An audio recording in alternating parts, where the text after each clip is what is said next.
If you follow the channel for some time, you'll know that we use T-Mobile 5G home internet as our primary ISP for the last couple of years. But a couple of months ago, we started having all kinds of issues with the service where things just wouldn't load. I would have to turn the Wi-Fi off on my cell phone to get anything to load. We did use T-Mobile for our cell phones as well. And it was just really interesting to see that nothing would load in our house. It was like the internet just didn't work. So we were either being throttled or our current tower is just getting really congested because lots of people are signing up for T-Mobile 5G home internet. I don't know. I don't have any way to prove either or, but I ended up looking for different internet, and so AT&T Air became available in our area, so I signed up for that, and I've been testing that over the last couple of months. And in this video, I kind of just want to talk about my experience with that. But first, we're going to do a quick unboxing. I'm going to show you everything that we got in the mail from AT&T, walk through a very brief setup, and then I will discuss some of the differences between T-Mobile 5G home internet and AT&T Air. So I ordered my service on their website, and this is what they shipped me. So this is just the box that the gateway comes in. They didn't put this inside of another box or anything.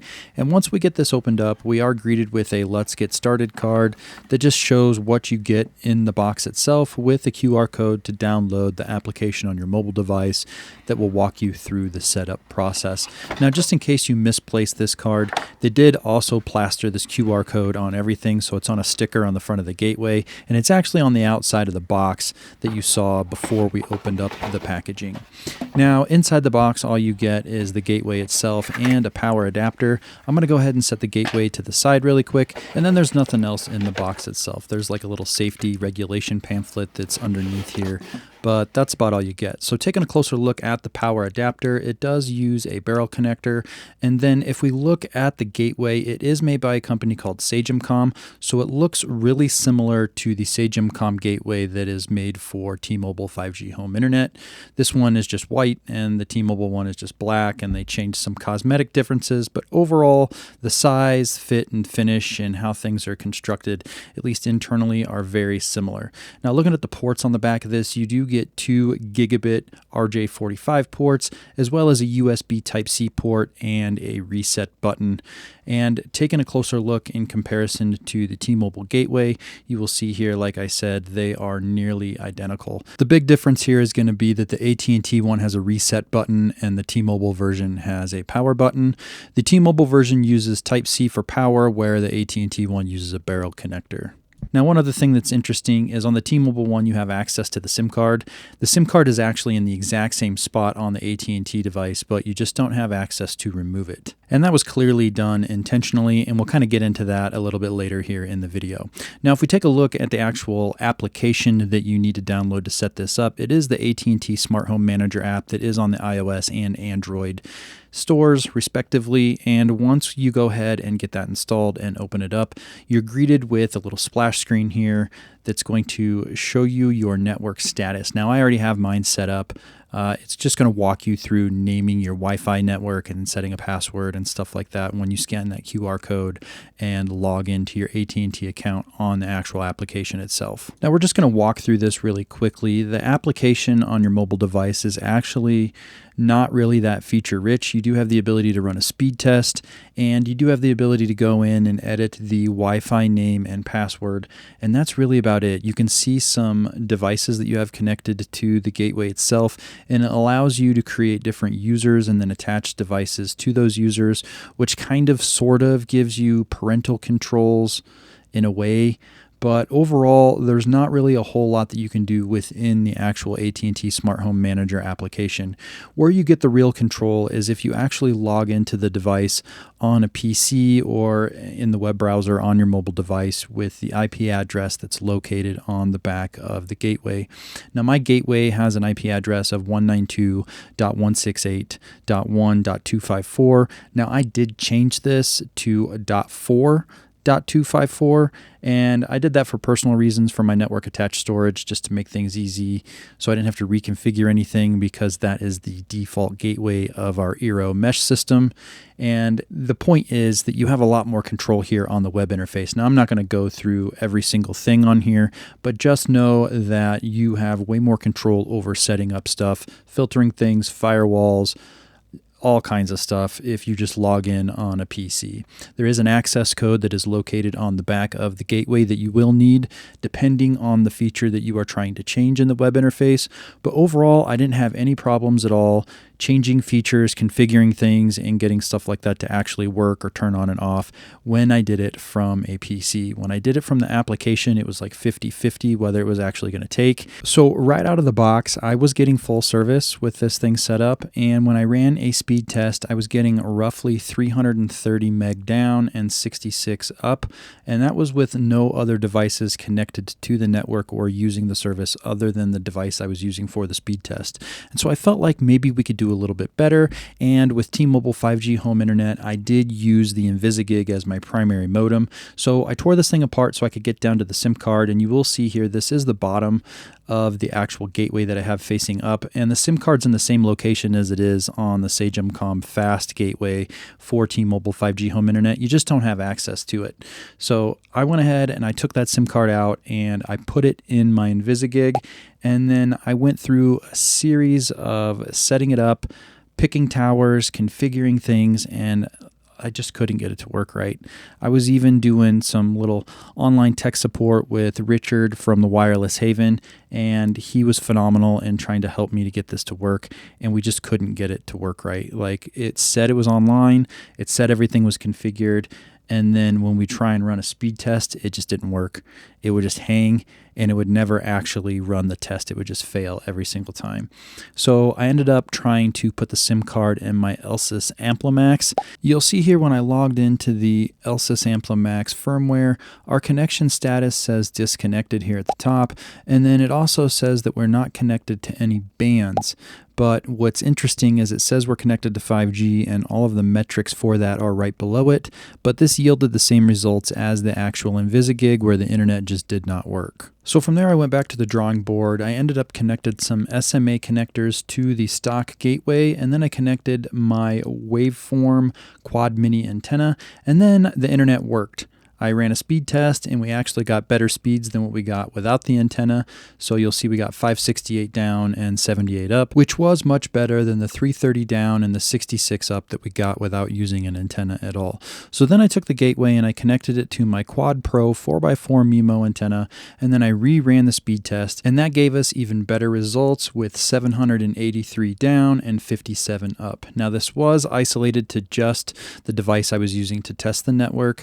On average, when my entire family was using the internet, we saw speeds closer to 500 down and around 50 to 60 up. Nonetheless, you'll see that I didn't have any issues utilizing these speeds for my day-to-day use. So I was able to surf the web, I was able to check emails and get attachments from emails, download files, I was able to stream YouTube, do all the things that I normally do day-to-day with the provided speeds once I had my QuadPro antenna connected. Now, I will tell you that if you are a console gamer, I also did not have any issues playing Xbox, and so I'm going to show you a short clip here of Call of Duty Black Ops 6, and you'll see that it loads and I'm able to play perfectly fine.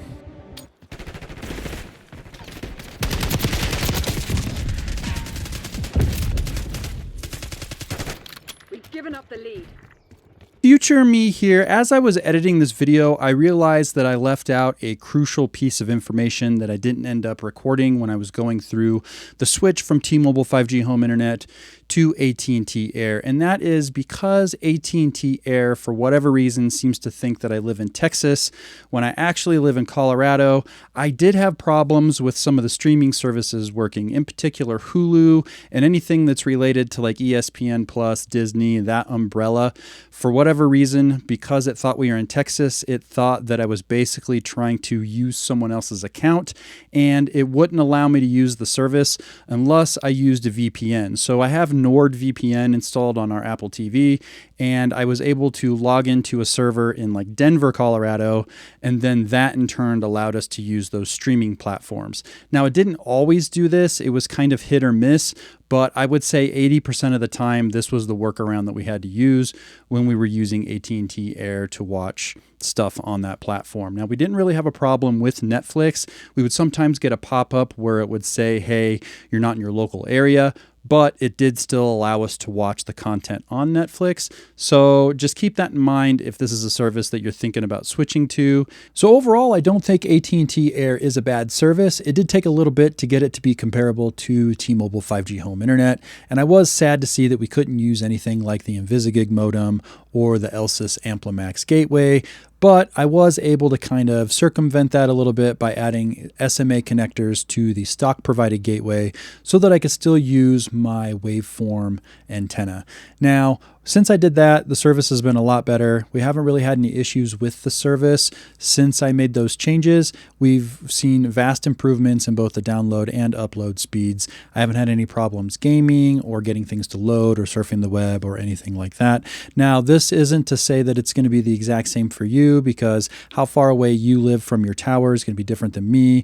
Any obstructions in the way, all that kind of stuff, the actual bands that the tower provides in your area, how many people are signed up for the service. There's so many variables that just because the service is really good for me or really bad for me doesn't mean that you're going to have the exact same experience. And I just want to make that really clear. So if they do offer the service in your area, it's worth trying if you don't have any other internet service providers that are like around that price point. Now, I will say that if you do have like fiber available to you, I would not pay $65 a month or even $60 a month with autopay for AT&T Air.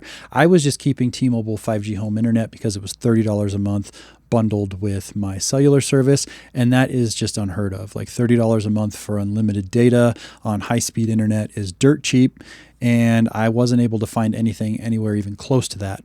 Now, AT&T Air does advertise that they do bundle, and it brings it down to like $40-some a month, and for whatever reason, they won't give me the bundle discount. They keep making these stupid excuses that because I had AT&T Air service first and then signed up for mobile service, so I basically transferred all my lines over from T-Mobile so that I could get that bundle discount, they won't give it to me. They told me that I had to have mobile service first, and then I needed to add AT&T Air in order to get that discount, and I think that's a crock of shit personally.